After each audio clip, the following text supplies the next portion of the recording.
as an introvert, how you spend your free time is so important because if you're introverted, chances are you get your energy from being alone, which means you might spend a good amount of time by yourself. So you could work on something that could potentially change the world. Like you could be an amazing content creator, artist, whatever it is that you're interested in. If you spend your time developing a craft, then you can put in the 10,000 hours that it takes to be an expert in something. I'm sure you've heard this before, but according to Malcolm Gladwell, it takes 10,000 hours to be an expert in something.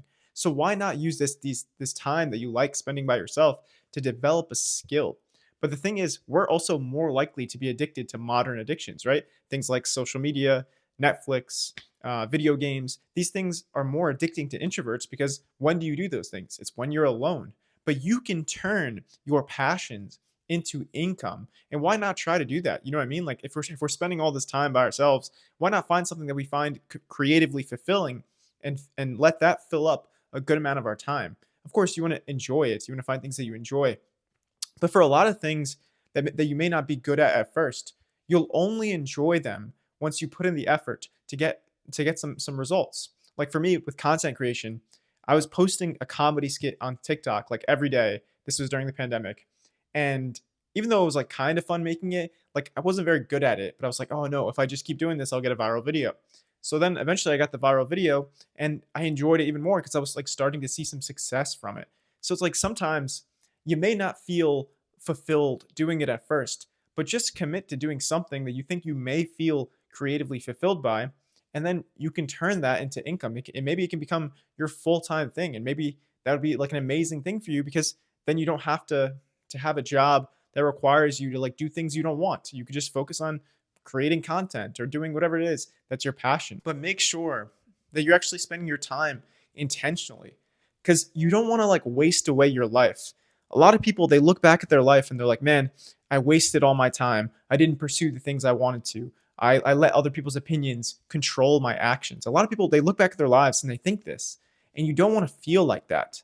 So you might as well get started on the things that you want to do and spend this alone time like pursuing something, having some big goals, having some ambitions, or at least some goals.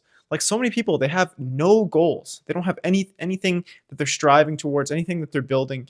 They just go to school or work, and then they spend all their free time like distracting themselves. And you don't want to live a distracted life. Yeah, sure, in the short term, it feels good. But in the long term, you'll look back and you'll regret the things that you didn't try. You'll regret not pushing yourself outside of your comfort zone.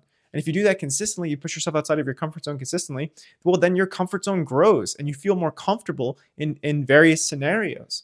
And I think that's one of the most important parts of life is like learning as much as you can. And the way to learn is to push yourself outside of your comfort zone. Like the times that you really learn something, a lot of times it's from like a mistake or it's from you trying something new, something that you're not used to doing. Because when you try something new, yeah, of course it feels uncomfortable. You haven't done it before.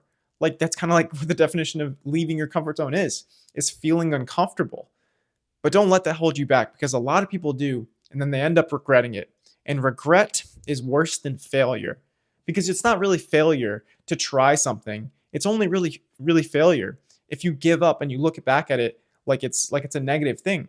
But maybe you just learn something. You know what I mean? Like learning things is not a failure. Like let's say for posting videos, you post 100 videos and then you don't get the viral video.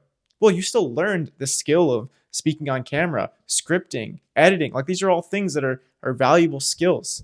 And then it's not a failure. You know what I mean? If you learn something, it's not a failure.